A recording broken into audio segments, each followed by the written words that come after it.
check out this empty box. Now, check out this lid that I can put on the empty box. Let's say there is no resistance, so that if I gave this lid a little nudge, it'd just keep moving with a constant speed. Let's say there's no air resistance, no resistive forces at all. Now, what I'm going to do, I'm going to stick a fluid, let's say water, and I'm going to fill it to the brim, all the way to the top. This thing was overflowing. This goes all the way to the top. Now what happens is you take this lid, you go to slide it across again, you give it a little nudge, it doesn't keep going, it slows down and stops. You give it another nudge, it slows down and stops.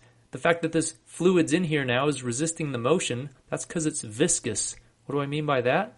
I mean that when this lid was moving across the top, the fact that this fluid was in contact with the lid caused this topmost layer to start moving with the same speed as the lid. There's adhesive forces between this fluid and the lid. On an atomic and molecular level, this fluid gets pulled with it. And so it resists the motion, but it's worse than that, because if this topmost layer gets pulled this way, then the layer right below it gets pulled by the topmost layer, and this secondmost layer pulls this thirdmost layer, and this keeps going down the line, and what you get is a velocity gradient, is the fancy name for it, which just means that this velocity of this fluid gets smaller and smaller. Once you get down to the bottom, well, now the fluid is in contact with this surface at the bottom, and this surface at the bottom is not moving. This fluid that's at the lowest most point doesn't move at all. Alright, so that's why this lid slowed down. When we gave it a nudge, it was dragging that fluid along with it. And if it exerts a force to the right on the fluid, then the fluid is going to exert a force, by Newton's third law, to the left on the lid, and I'm going to call this a viscous force. I'm going to call it FV. So what does this depend on? What does this viscous force depend on? One thing it depends on is the area, and not the whole area of the lid. It's just the area of the lid that's actually in contact with the fluid. So if you imagine the dimensions of this box would only expand here. So it's only that part of the lid that's actually in contact with the fluid. So that area, and it's proportional to that area. The bigger that area, the more fluid you're going to be dragging, the larger the viscous force. That makes sense. So it's this area here. And something else that it depends on is the speed with which you drag the lid. So the faster I pull the lid, well, the faster I'm going to be pulling this water. The bigger that force, which means the bigger the viscous force. So it's proportional to the speed as well. It's inversely proportional to the depth of the fluid. I'll call that D. And then it depends on one more thing. It depends on the viscosity of the fluid. Maybe the most important factor in this whole discussion. Eta is going to be called the viscosity of the fluid, or the coefficient of viscosity.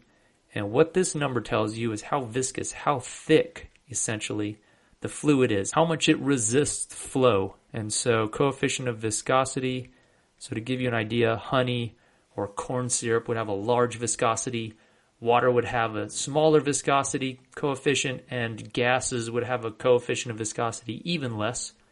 So what are the units of this coefficient of viscosity? Well, if we were to solve for the eta, what would we get? We'd get force divided by area. So this would be force divided by area and multiplied by the distance divided by the speed. What units do these have? Force is in newtons, distance is in meters, area is in meters squared, speed is in meters per second. So I bring that second up top because it was divided in the denominator. So it goes up top.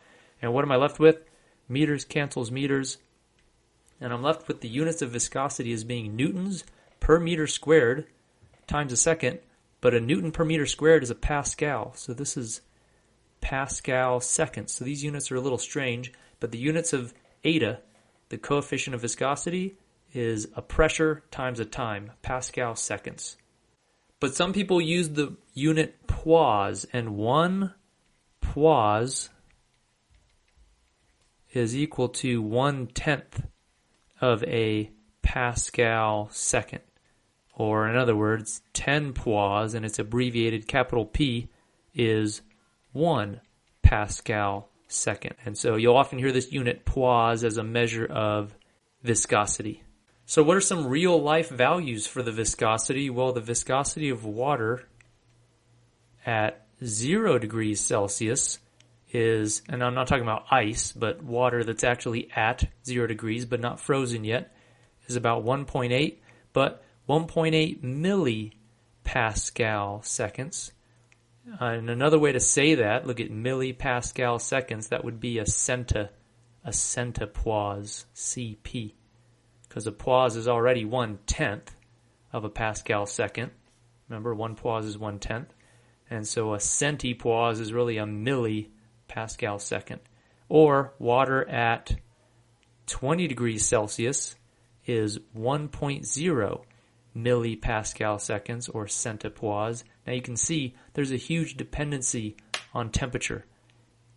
The viscosity is highly dependent on temperature. The colder it gets, the more viscous a fluid typically gets, which you know, because if you start your car and it's too cold outside, that car is not going to want to start. That oil inside is going to be more viscous than it's prepared for, and that engine might not start very easily.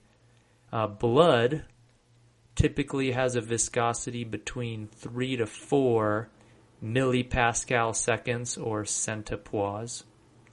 And then engine oil can have viscosities in the hundreds, around 200 centipause.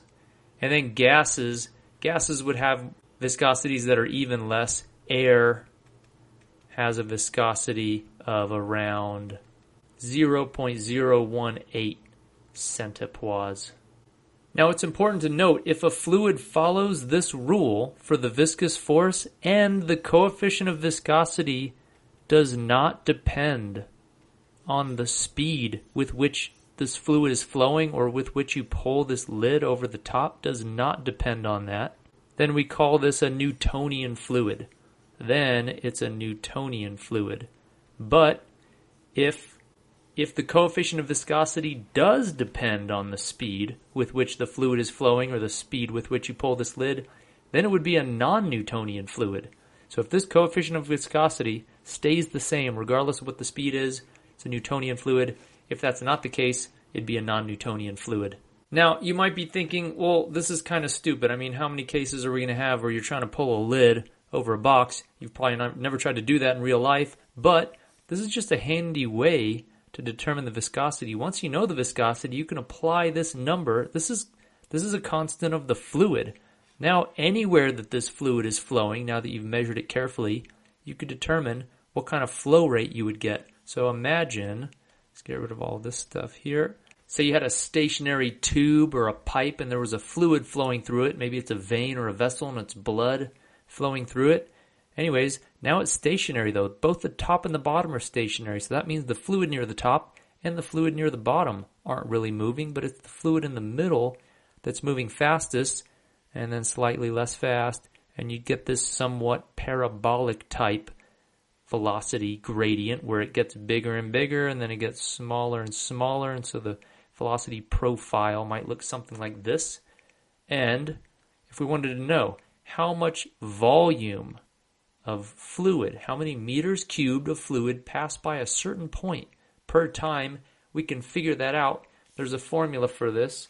The volume per time, the meters cubed per time. The formula is called Poiseuille's law. And it says this. It says the volume that will flow per time is dependent on delta P times pi times r to the fourth divided by 8 eta times L. Now this is a crazy equation. Let's break this thing down and see what it's really talking about. So here's Poiseuille's law. So this delta P is referring to the pressure differential. So there'll be pressure on this side. We'll call it P1.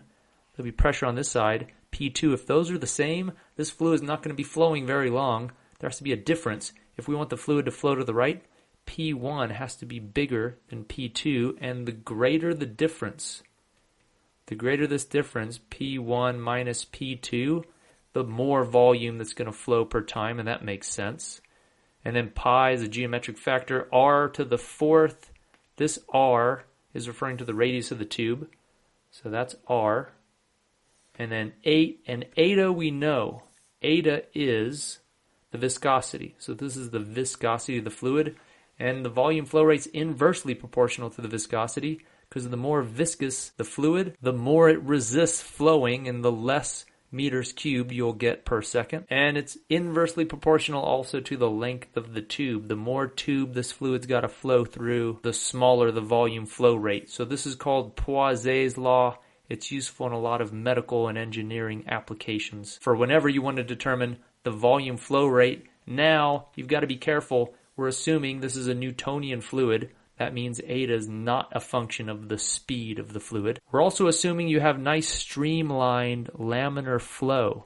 So laminar flow means these layers of fluid stay in their lane, basically. They do not cross over. Once you start getting this, you'll start getting turbulence, and once you get turbulence, you'll need a much more complicated equation to describe the dynamics of this. So we're assuming no turbulence and a nice Newtonian fluid, and if that's the case, Poiseuille's law gives you the volume that flows through a pipe per time.